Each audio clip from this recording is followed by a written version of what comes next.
할렐루야! 예수님의 무덤은 비어 있습니다. 주님 부활하셨습니다. 믿으십니까? 오늘 기독교에서 가장 중요한 절기이자 그리스도인의 최고의 소망인 부활절입니다. 부활에 대해서 신약 성경에는 204회 언급되어져 있고요. 또한 이 땅에 살고 있는 80억 인구 중에서 약 3분의 1이 부활을 믿고 있습니다. 그리고 80억 인류의 대부분이 예수님이 부활하신 날, 주일이죠. 썬데이, 주일을 공휴일로 지키고 있습니다. 또 우리가 역사, 히스토리라고 얘기했을 때 바로 이 히스토리는 히스 스토리, 예수님의 이야기입니다.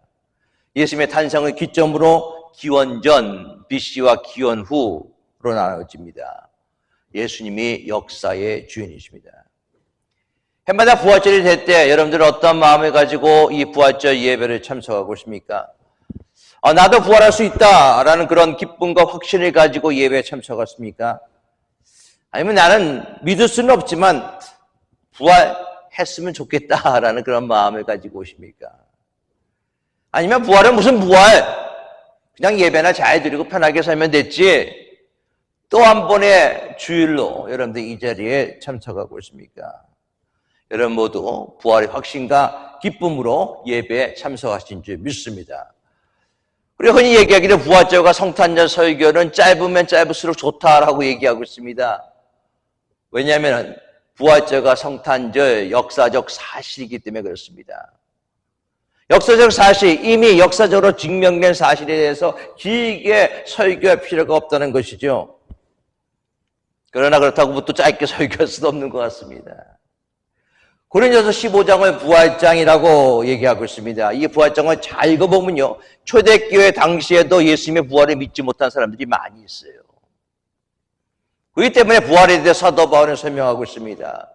예수님이 부활하셨고, 그리고 12제자에게 나타나셨고, 그리고 믿지 않았던 나에게도 나타났고, 그리고 500의 형제에게 일시에 나타났다라고 얘기하고 있습니다. 그리고 예수님의 부활에 목격한 수많은 사람들이 아직까지도 살아있다라고 얘기하고 있습니다.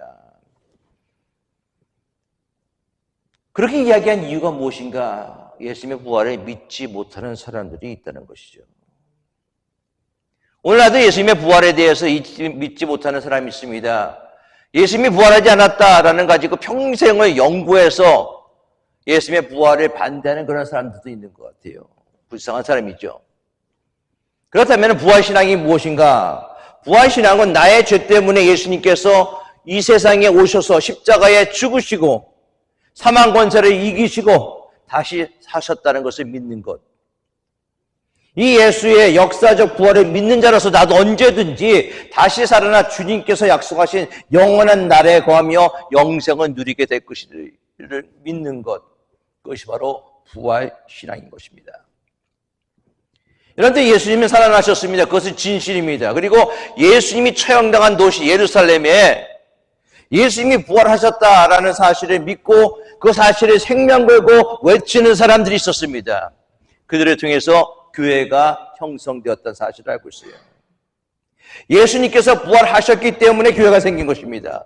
교회가 있었기 때문에 부활신앙이 생긴 것이 아니라 바로 예수님이 부활이 있었기 때문에 부활을 외치는 사람들 통해서 바로 교회가 시작이 되었다는 것이죠. 예수님이 부활하지 않으셨다면 교회는 이 지상에 등장할 수가 없었습니다. 예수님의 부활을 믿으면 죽음을 승리자의 눈으로 보게 됩니다. 우리는 어떤 면에서 죽기 위해 태어난 사람이에요.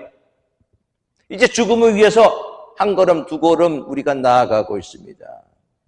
어느 한순간도 죽음이라는 것을 떼놓고 생각할 수 없는 존재의 모습입니다. 세상에 태어났기 때문에 죽음은 당연한 것이죠. 여러분 생명이 있습니까? 죽음이 있습니다.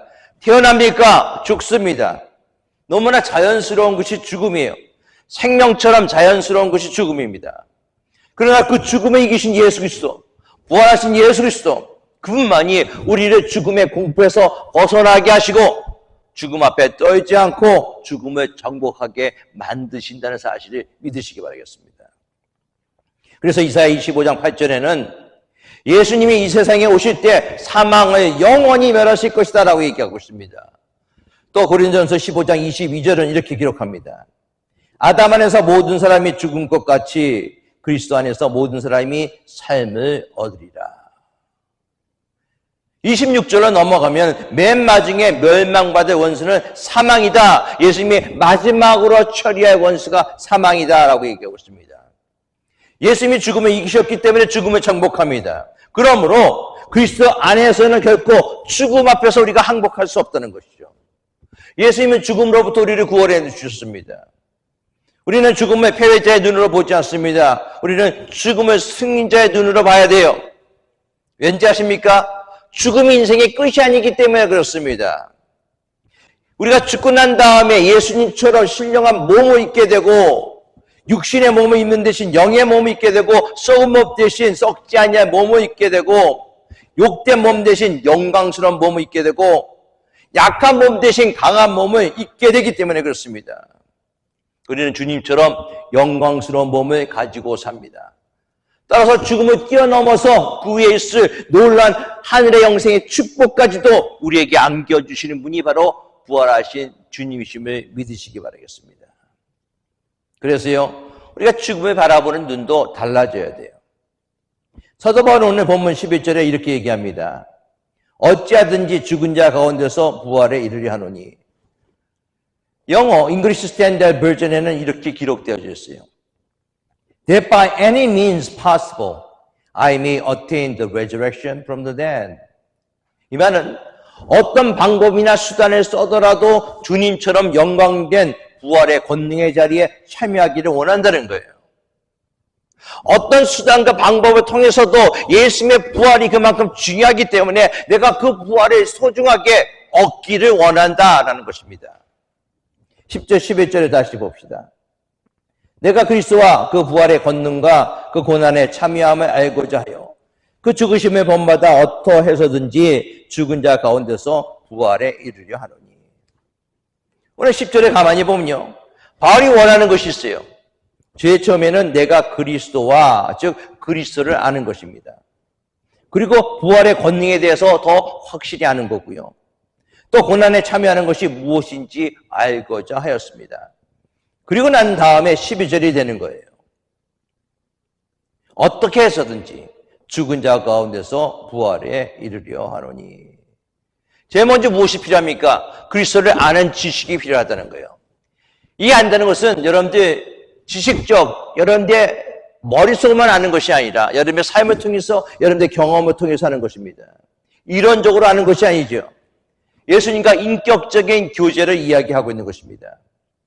기독교가 전하고 가르치고 선포하는 그리스도, 어떤 사람인가, 어떤 분이신가, 십자가에 못 박힌 그리스도, 3일 만에 부활하신 그리스도, 하나님 보좌 우편에 앉아 계신 그리스도, 다시 이 세상에 오셔서 심판하실 그리스도, 사람인 동시에 하나님이신 예수 그리스도, 바로 이 모든 사실을 안다라는 것은 내가 지식적으로 아는 것이 아니라 내가 그 사실을 믿음으로 받아들이고 또한 내가 그 믿음대로 살아갈 때 진정한 예수 그리스도를 우리가 알 수 있습니다.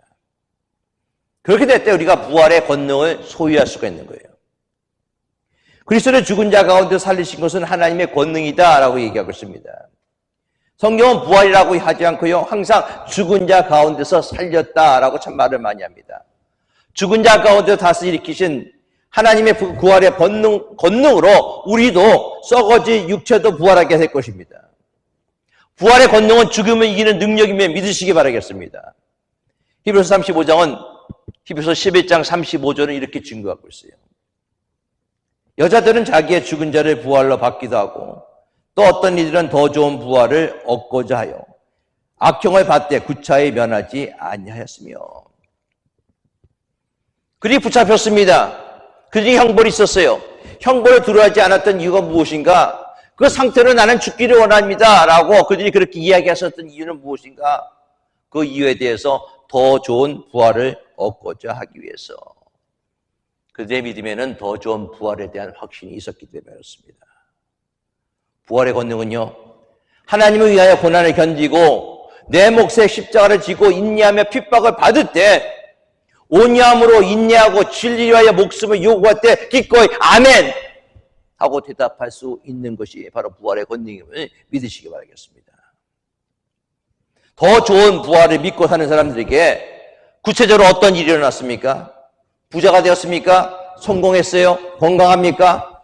그렇지 않다는 거예요. 좋은 일만 일어난 것이 결코 아닙니다. 예수 믿으면 절대 고생하지 않고 병에 걸리지 않으며 늘 승리한다고 믿으면은 저는 아직 믿음의 밑자도 들어가지 못했어요. 이런 믿음은 고난이 다가오고 핍박이 다가오면 믿음을 떠나버립니다. 조금만 어려우면 교회를 떠나버립니다. 진정한 믿음은 고통당하는 것을 피하지 않습니다. 이익이 없어도 편함이 없어도 기쁨이 없어도 믿음으로 그 길을 걸어가는 것이 믿음의 정수임을 분명히 알 수 있기 바라겠습니다. 그래서 부활의 권능은요, 그리스도의 고난에 참여하는 능력이다. 내가 그리스도와 그 부활의 권능과 그 고난에 참여하고자 알고자요. 즉 그리스도의 부활은 고난을 통해서 이루어진다는 거예요. 고난에 죽음이 없는 부활은 진정한 부활이라고 할 수가 없습니다. 그래서 5장 8절과 9절은 이렇게 얘기합니다. 그가 아들이면서도 받으신 고난으로 순종함을 배워서 온전하게 되었다라고 얘기합니다. 두렵고 떨림으로 일어나가야 될 구원이 있는 것처럼 그의 죽으심을 본받아 고난을 통해 이뤄갈 부활이 있다는 거예요. 구원을 위한 고난은 십자가상에서 주님이 다 이루어 주셨습니다. 그러나 교회를 위해서 우리의 성품을 온전히 이루기 위한 고난은 우리에게 주어진 거예요. 사도 바울은 골로새서 1장 24절에 이렇게 말합니다. 나는 이제 너희를 위하여 받는 괴로움을 기뻐하고 그리스도의 남은 고난을 그의 몸된 교회를 위하여 내 육체에 채우리라. 바울은 성도를 위하여 받는 괴로움을 기뻐하고 있습니다. 그것을 교회를 위한 고난이다라고 이야기하고 있어요. 그것이 그리스도의 남은 고난이에요. 그리스도의 몸된 교회를 위해서 자기 육체에 채우는 것입니다. 그것이 우리에게 필요한 거예요. 여러분, 교회는 내가 편하자고 다니는 것이 아닙니다. 하나님의 기회하신 이 교회를 통해서 남은 고난을 우리가 채워야 돼요. 그 고난을 통해서 하나님의 복음을, 하나님의 말씀을 증거해야 된다는 거예요. 마켓에서 증거하다가 사람들에게 핀잔 먹고 사람들에게 욕 먹고 그런 식으로 전도하게도 됩니까? 사람들이 눈을 흘기며 전도지 받지 못하고 도망쳐버리듯이 나가버린 그런 모든 고난들, 그 고난들을 우리가 채워야 된다라고 얘기하고 있습니다. 우리에게도 그리스도의 남은 고난이 있어요. 우리의 성품, 우리의 삶을 통해서 그리스도의 형상으로 이르기 위한 고난, 바로 그것이 바로 우리에 대한 고난인지 분명히 믿기 바라겠습니다. 디모데후서 3장 12절은 이렇게 얘기하고 있습니다. 우리 그리스도 예수 안에서 경건하게 살고자 하는 자는 핍박을 받으리라. 시대와 여건과 관계없이 예수 안에서 경건하게 살고자 하는 자에게 반드시 핍박이 있다라고 얘기하고 있습니다. 사도 베드로도 이렇게 우리를 격려합니다. 사랑하는 자들아, 너희를 시련하고 오는 불시험은 이상한 일 당하는 것 같이 이상히 여기지 말고 오직 너희가 그리스도의 고난에 참여하는 것을 즐거워하라. 이는 그의 영광을 나타나실 때 너희로 즐거워하고 기뻐하게 하려 함이니라. 우리에게 불과 같은 고난이 닥칠 때 이상하게 여기지 말라라고 얘기하고 있어요. 우리를 미워하심도, 우리를 버려두심도 아니고 이 불시험을 통해서 바로 하나님이 예수님의 고난에 동참하기 위해서 우리에게 이런 고난을 주셨다라고 이야기하고 있는 것입니다. 누가복음 9장 23절에 이렇게 얘기하죠. 아무든지 나를 따라오려거든 자기를 부인하고 날마다 제 십자가를 지고 나를 쫓을 것이니라. 우리 성도가 감당해야 될 고난의 십자가가 있음을 분명히 알 수 있기 바라겠습니다. 날마다 십자가를 지고 주님을 따르게 될 때 예수님의 고난에 온전하게 동참한다는 것이죠. 예수님의 고난에 우리가 온전히 참여하기 위해서는 죽어야 됩니다. 부활이 일어나기 전에는 먼저 우리가 죽어야 된다는 사실은 잘 알고 있습니다. 죽지 않으면 부활도 없습니다. 죽지 않으면 영광도 없다는 사실을 우리는 잘 알고 있습니다. 그리스도의 십자가의 승리와 부활의 영광은 오직 십자가의 죽음을 통해서만 이루어진다는 사실을 분명히 알 수 있기 바라겠습니다. 사도 바울은 그리스도의 고난에 동참할 뿐만 아니라 그의 죽으심과 또한 그의 부활에 인해서 살아가기를 원하고 또한 결단했던 사도 바울처럼 우리 또한 예수 그리스도와 함께 십자가에 못 박혀야지만은 예수님의 부활의 영광을 우리가 참여할 수 있다는 사실을 분명히 알 수 있기 바라겠습니다. 사도 바울은 그런 예수님의 부활에 동참하기 위해서 이렇게 얘기하고 있어요. 나는 날마다 죽는다라고 얘기하고 있습니다. 우리의 자아, 우리 육체의 소욕, 또한 세상을 향한 모든 것들 다 십자가에 못 박고 나아갈 때 하나님께서 진정한 부활의 축복, 부활의 영광, 부활의 은혜를 우리에게 부어주실 줄 믿습니다. 그런데 이 부활의 능력에 참여하기 위해서 우리가 마지막으로 알아야 할 가장 중요한 사실이 있습니다. 11절, 12절 말씀을 다시 봅니다. 어떻게 해서든지 죽은 자 가운데서 부활에 이르려 하노니 내가 이미 얻었다 함도 아니요 온전히 이루었다 함도 아니라 오직 내가 그리스도 예수께 잡힌 바 된 그것을 잡으려고 달려가노라. 우리가 부활을 바라보고 살아갈 때 그리스도의 부활에 대한 믿음을 실천하게 됩니다. 바울은 부활에 참여하고 그 가운데 이루고자 했었어요. 어떤 수단과 어떤 방법을 통해서도 내가 부활에 이르려고 내가 노력한다. 그러면서 예수님을 쫓아갔습니다. 왜? 예수님께 붙잡혔기 때문이다라고 얘기하고 있어요. 영어로 하면 믿음입니다. 예수님께서 사도 바울에게, 우리에게 바로 우리의 목숨을 구속하기 위해서 돈을 주고 값을 주고 십자가의 죽음을 통해서 우리를 구속해 주셨다는 것이죠. 우리는 그리스도에 인해 구속되었습니다.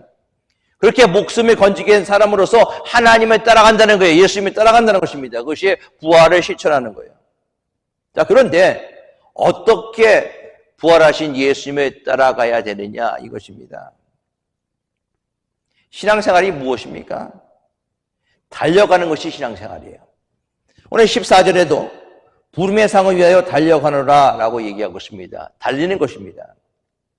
성경을 보면 여러 곳에 신앙생활을 달리기 경주로 비유하고 있습니다. 가장 대표적인 것이 고린도전서 9장 24절이에요. 운동장에서 다름질하는 자들이 다 달릴지라도 오직 상을 받는 사람은 한 사람인 줄을 너희가 알지 못하느냐. 너희도 상을 받도록 이와 같이 다름질하라. 신앙생활을 운동장에서 펼쳐지는 달리기 경주로 비유하고 있습니다. 사도행전 20장 24절도 이렇게 기록합니다. 나의 달려갈 길과 주 예수께 받은 사명이다 라고 얘기하고 있어요. 디모데후서 4장 7절입니다. 나의 선한 싸움을 싸우고 나의 달려갈 길을 마치고 믿음을 지켰으니 라고 얘기하고 있습니다. 여러분들 달려간다는 거예요. 지금도 달려간다는 것입니다. 여러분들은 달려가고 있어요.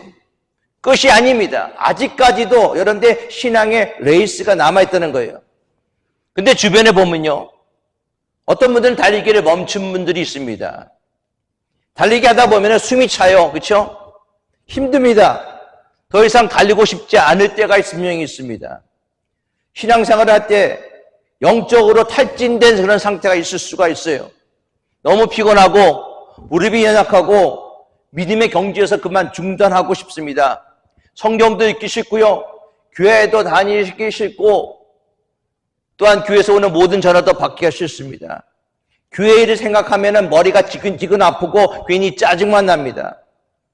그래도 말도 생각도 흐르지 않고 있는 대로 그냥 막 말이 나와버리는 경우도 있어요. 바로 그럴 때가 있다는 것이죠. 신앙의 경주에서 멈춘 것입니다. 달리기를 멈춰버리는 거예요.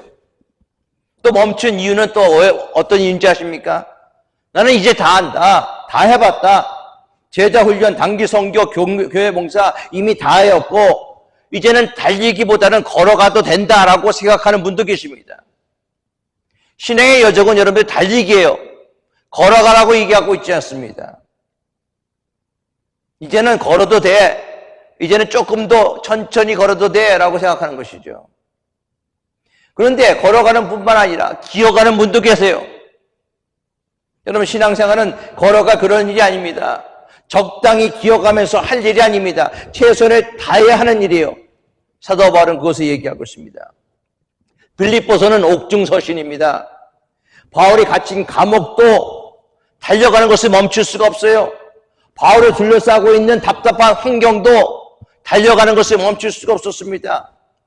바울이 그의 몸에 가지고 있는 그 질병, 그 가시도 바울의 신앙에 달리기에서 멈출 수가 없었습니다. 때로는 잠 못 자는 때가 있을지라도 그것은 우리가 신앙의 달리기를 멈추게 해서는 안 된다는 것이죠. 바울처럼 나이가 들어간다 하더라도 나의 타령만 하고 앉아있는 그런 생활은 결코 원하지 않는 삶의 모습이에요.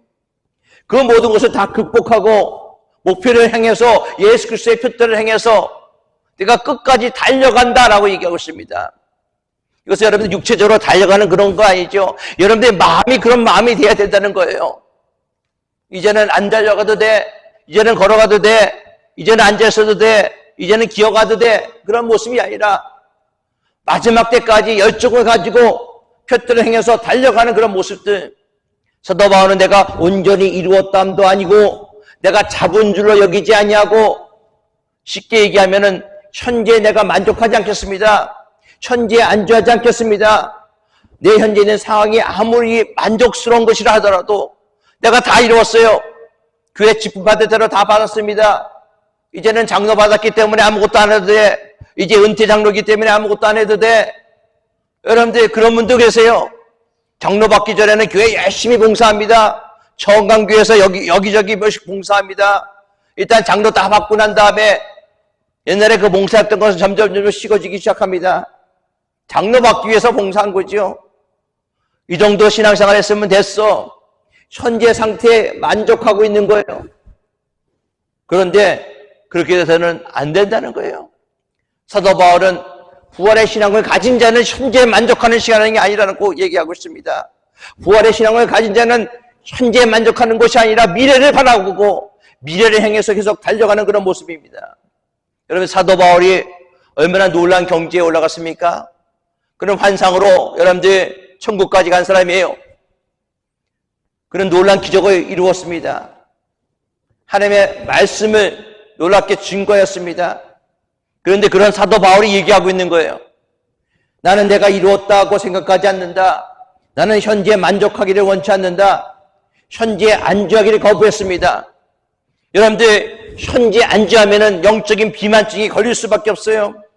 모든 것을 다 뿌리치고 부활의 신앙을 가진 자는 내가 있는 이 자리에서 일어나 나이에 상관없습니다. 환경에 상관없습니다.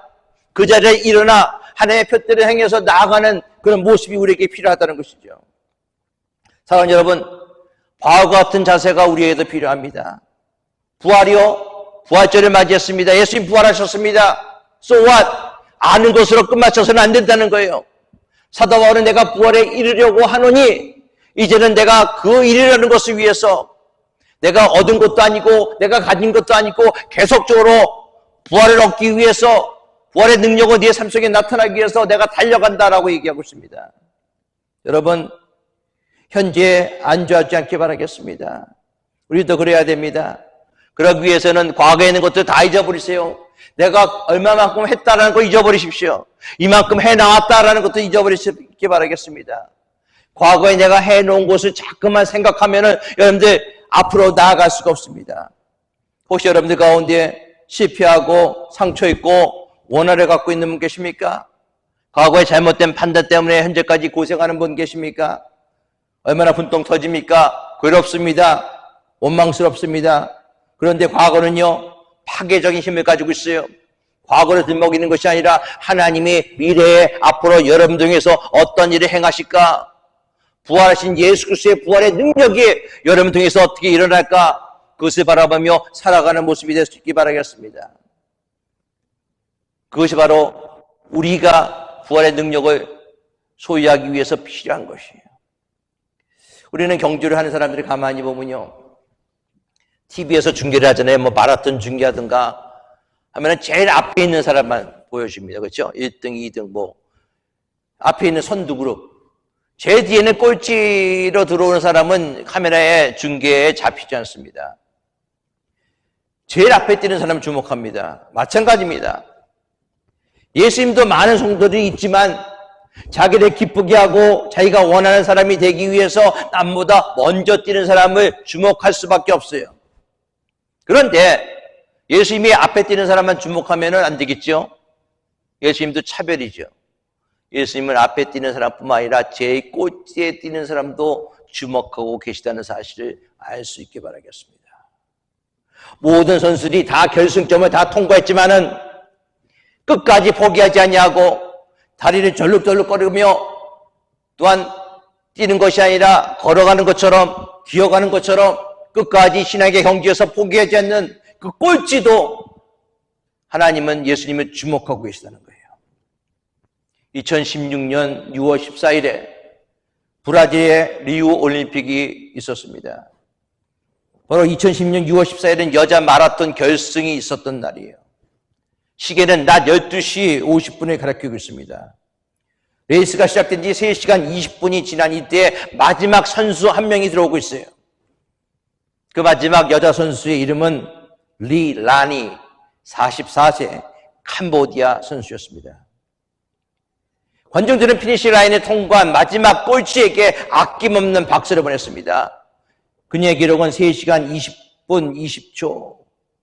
캄보디아 여자 선수로서 처음으로 올림픽 마라톤 출전과 완주 기록을 쓰는 역사적인 순간이었습니다.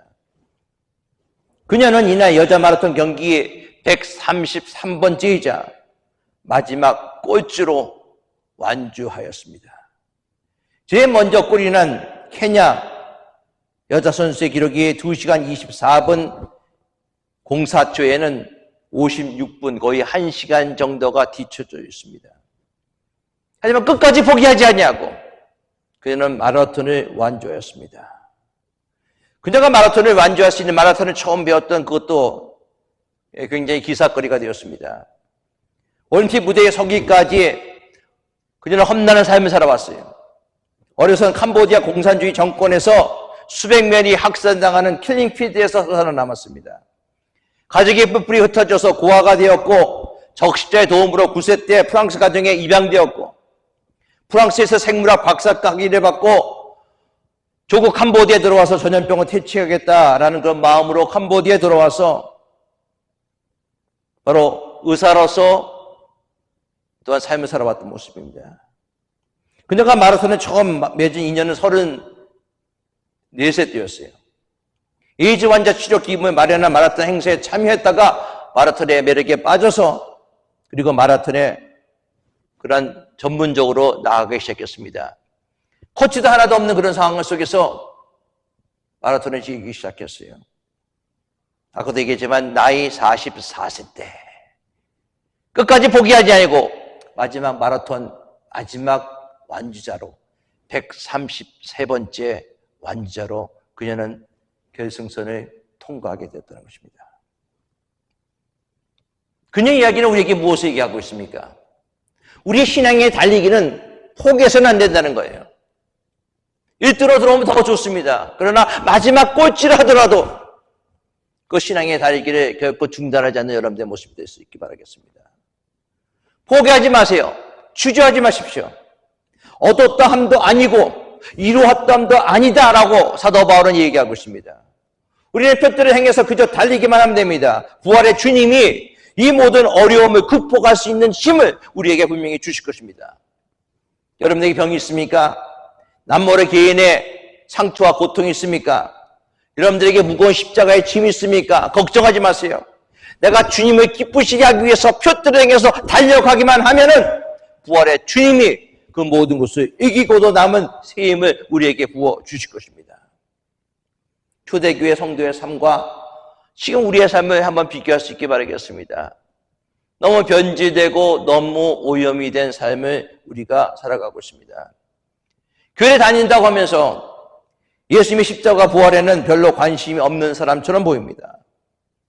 오히려 많은 사람들이 십자가와 부활의 신앙에 반대하는 길을 가고 있어요. 고난을 당하기보다는 화려하고 멋있게 살기를 원하고 부활하여 영원한 천국에 사는 것보다는 이 세상에서 화려하게 건강하게 행복하게 살아가는 것을 더 원하고 있습니다. 편한 신앙생활 하기를 원해요. 교회 다니는 것도 교회 쇼핑이라고 얘기하고 있습니다. 내 입맛에 내 마음에 맞는 교회를 쇼핑하고 다닙니다. 언제부터 우리가 교회를 쇼핑하고 다녔습니까? 개척교회, 작은 교회, 오해드리는 교회 예배는 관심이 없습니다. 더 나아가서 이제는 본인이 좋아하는 목사의 설교를 주일에 교회를 안 나가도 유튜브로 들을 수 있으니 달리는 것이 아니라 가만히 앉아서 편안한 소파에 앉아서 말씀을 듣고 있습니다. 그리고 나는 주 예배를 다 드렸다라고 생각해요. 상급을 바라보고 믿음의 달리기를 하는 사람들은 어슬렁어슬렁 신앙생활을 하지 않습니다. 주저앉아 있거나 누워있지 않습니다. 원망하며 비판하며 허송세월을 보내지 않습니다. 그들은 이 자리에서 일어나서 큐트랭에서 달려가고 있어요. 여러분, 마라톤은요, 단번에 끝나는 것이 아니에요. 주님 앞에서는 그날까지 우리가 달려가야 된다는 것이죠. 말씀하십니다. 부활을 믿습니까? 정말 믿는다면 인생의 모든 것이 달라집니다. 살아있다는 것, 죽는다는 것에 대한 의미가 완전히 사라집니다. 부활은 모든 것의 회복을 의미하고 있어요. 인간의 죽음은 희망의 것입니다. 그러나 부활이 있기에 죽음은 소망의 시작입니다. 요한계시록 21장 4절 말씀에 모든 눈물을 그 눈에서 닦아주시니 다시는 사망이 없고 애통하는 것이나 곡하는 것이나 아픈 것이 다시 있지 아니하리니 처음 것들이 다 지나갔습니다. 우리 안에 이 놀라운 부활의 소망이 충만하게 축원합니다. 예수님이 요한복음 11장 25절 26절에 나는 부활이요 생명이니 나를 믿는 자는 죽어도 살겠고 무릇 살아서 나를 믿는 자는 영원히 죽지 않으니 이것을 내가 믿느냐. 부활신앙을 가진 자만이 세상을 이길 수 있습니다. 어떤 악과 싸워서 승리할 수 있는 능력이 있습니다. 바로 이것이 부활의 신앙의 모습이죠.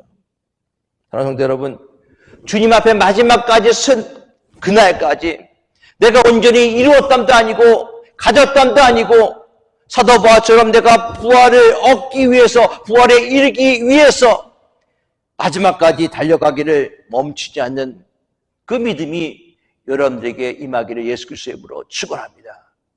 그럼 하나님이 여러분들과 함께 하실 거예요. 꽃이라도 좋습니다. 여러분 멈추지 마세요. 끝까지 이 부활의 신앙을 가지고 믿음의 여정에서 승리할 수 있는 저와 여러분들의 모습이 될 수 있기를 예수 그리스도의 이름으로 축원합니다. 기도하겠습니다. 아버지 하나님,